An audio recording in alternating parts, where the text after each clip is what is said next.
Now today we are rolling with some more of the Balcones Distillery with the Brimstone. Now, the Brimstone comes in at 53% alcohol by volume, 106 proof. So standard whiskeys usually come in around 40. So this is kicking it up a notch. The other ones we have are like 43 or 46 of theirs. And we got a couple extras. I ain't gonna lie, we got a couple extras. So we got 2 more after this that we're gonna be doing. And then we got our sets. We got to start doing our gift sets from Christmas. Now, the Balcones Distillery is a 65,000 square foot facility.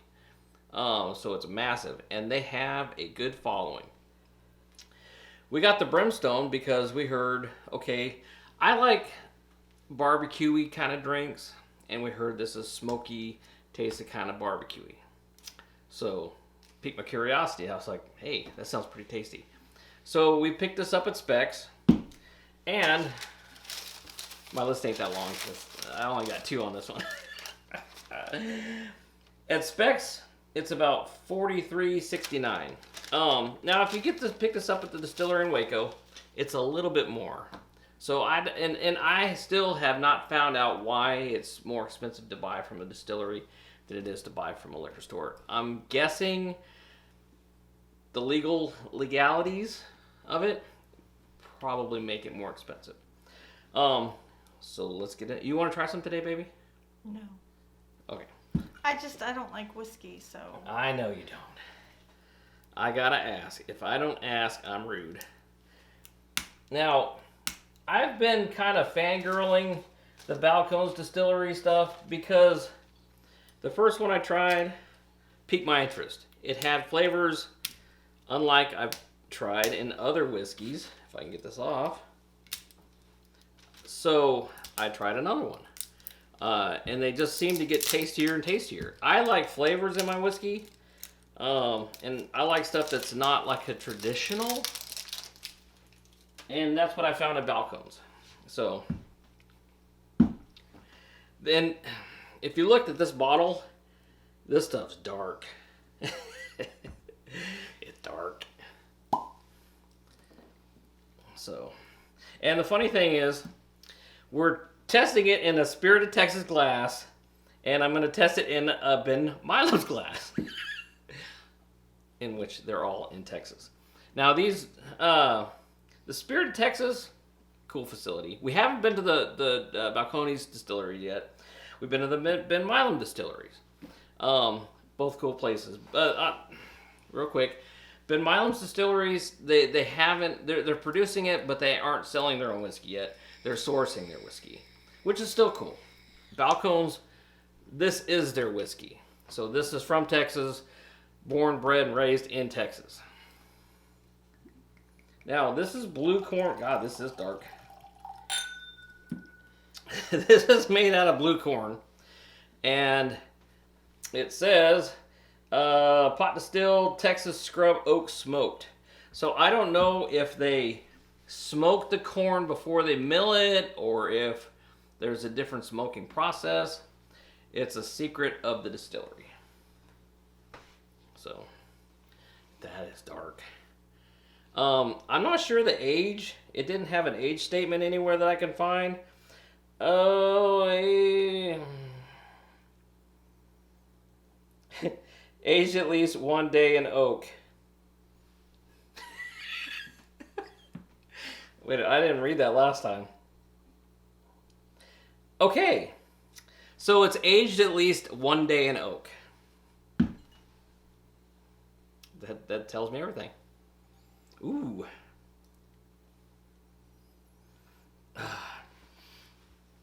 Now, right off the top, I'm picking up kind of like a, you can smell like the oak in it. You can pick up kind of like a plum, kind of like a little bit of a plum smell.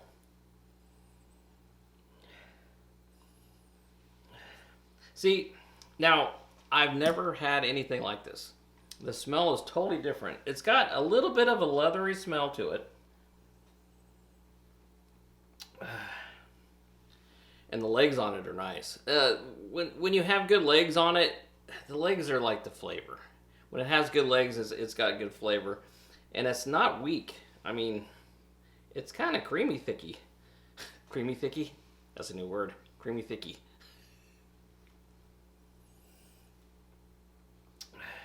And kind of like a buttery smell to it. And almost like a rich wheated toast. So you're saying it tastes like buttered leather on toast? Yeah, there you go. Smells like.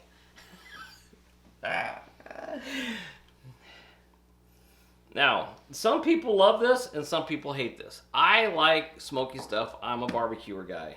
So I love it when the barbecue's going and the whole backyard's got that smoky, awesome barbecue smell. And that's what this kind of has, but it's got kind of like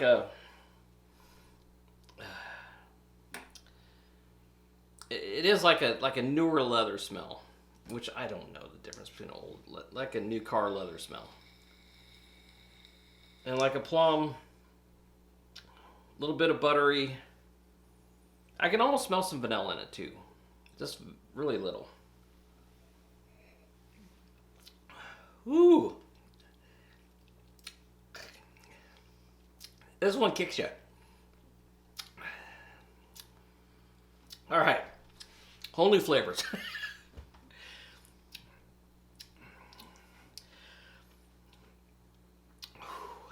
Hang on, let it... It just blasted like everything through at the same time. Okay. In the flavor, you can taste... The first thing that hits me is like a tobacco taste. Like a fresh tobacco. That was like the first hit. And now that it's kind of dissipating a little bit, I can get why they say it's like it has like a barbecue flavor. Because as you're breathing, it's like you're actually at a barbecue kind of grilling and you're breathing in some of the vapors from the grill. So that's kind of enjoyable. Now that it's passed a little bit, I can taste it. That first one's a kick in the ass though. That just like flavor. Okay. There we go. Now it's more mellow. I almost got you still get the tobacco. A little bit of orange. It's kind of dry. Like after you drink it, it's kind of dry a little bit. And there's like some kind of like a minty tingle. It's got a lot of going on. It's hard to describe. I really like this. The smells, the flavors. This is why I've been a fangirl ever since I started the first Balcones. Their stuff is intense. It's got a lot of flavor. It's got a huge profile of what's in it. I mean, you can almost pick it out to the T what's in this. You can tell they got time in these. And that's funny though. Age statement, at least one day. Because it tastes, okay, to me, it tastes like it's been in a barrel for about anywhere from maybe 3 years, I'd say. That's what I'm getting out of the flavor. But now all the after that I'm getting, it's not really that peppery. I thought it would be more peppery, being like a smoky. Just a little pepper, a little bit of like a salty in the background. But definitely, anybody that charcoal barbecues, when you open that lid and the first thing you do is smell in, that's that smell. Or that's that kind of taste you're getting when you're... And then when I walk in the house and you say, "You smell like smoke, honey."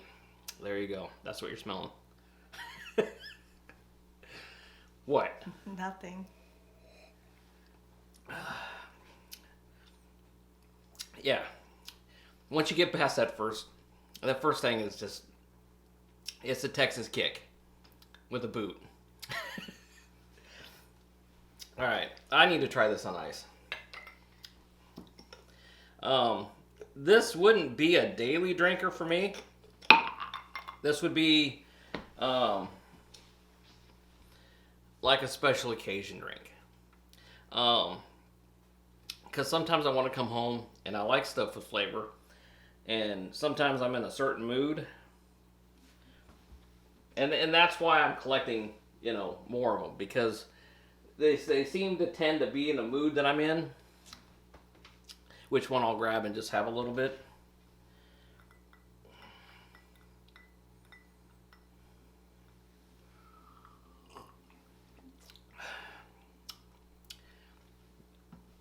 Okay, on ice it kicks up the pepper. You get more of a pepper profile. I'm still getting hints of vanilla in it. Maybe a little bit of brown sugar. It tastes a little sweeter on ice. That smoky. What's cool about this is at the end of after drinking it, just from breathing in after it calms down a little bit, it's like that campfire kind of smell. You get that. So very enjoyable.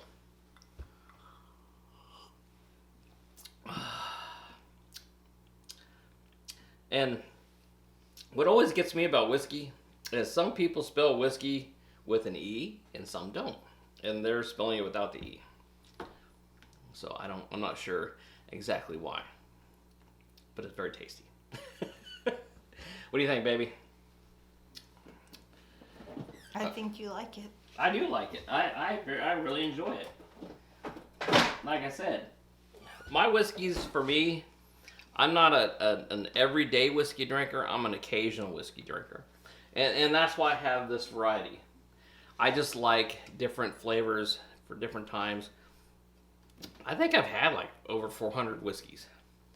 And these totally stand out from those. And like I said, that's why I fangirl. Just, they probably wouldn't want me running loose in their distillery. So I'd be like, I want that, we'll try that. And they're banning the tours for right now with all that stuff going on. Hopefully soon they'll open up and we can go check them out, because I'd love to film over there.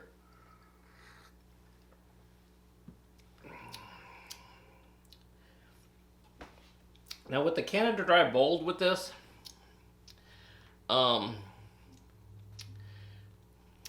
it doesn't mix well with this one. Okay.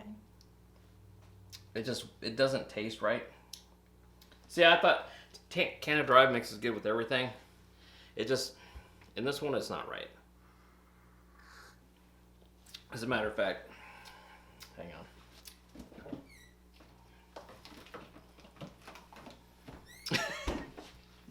You need another glass.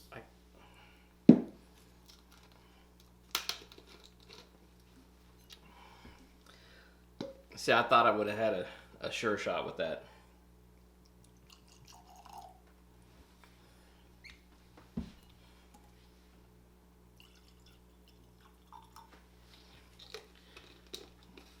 It doesn't mix. To me, it doesn't mix well with the Canada Dry. It's just that smoky with the ginger. It tastes smoky.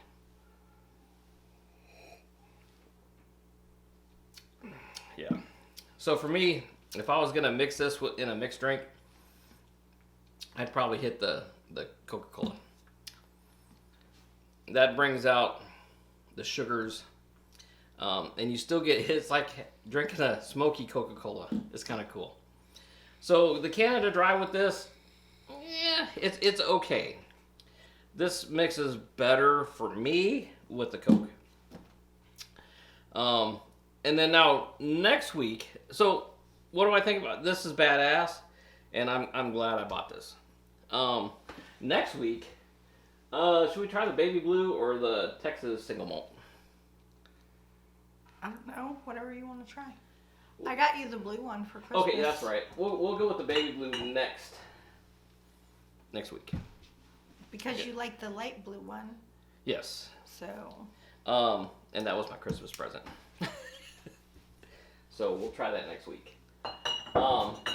Anyways, that's what we got for today. Like, share, and subscribe. Very glad I got that. Very worth it. It's. I just dig their products. They have bold flavors, and they're very in your face when you're drinking them, and that's what I enjoy with their whiskeys. So, touche. And then I think the master distiller is Jared Hempstead. I don't know. So touche to him. What I've had so far is just wild and in my face. Very tasty. And like I said, it's not gonna. For me, this isn't an everyday drinker. It's special occasion. So I mean, I got everydays all day long, but these have so many flavors, and I enjoy it so much. It's that special occasion. That's what we got for today. Okay. Like, share, and subscribe. We will be back next Friday. Hopefully the wife's in a little bit better. She's all quiet, but I think she's been feeling sick today. So. Thanks for watching, everybody. Have a great weekend. All right. Cheers.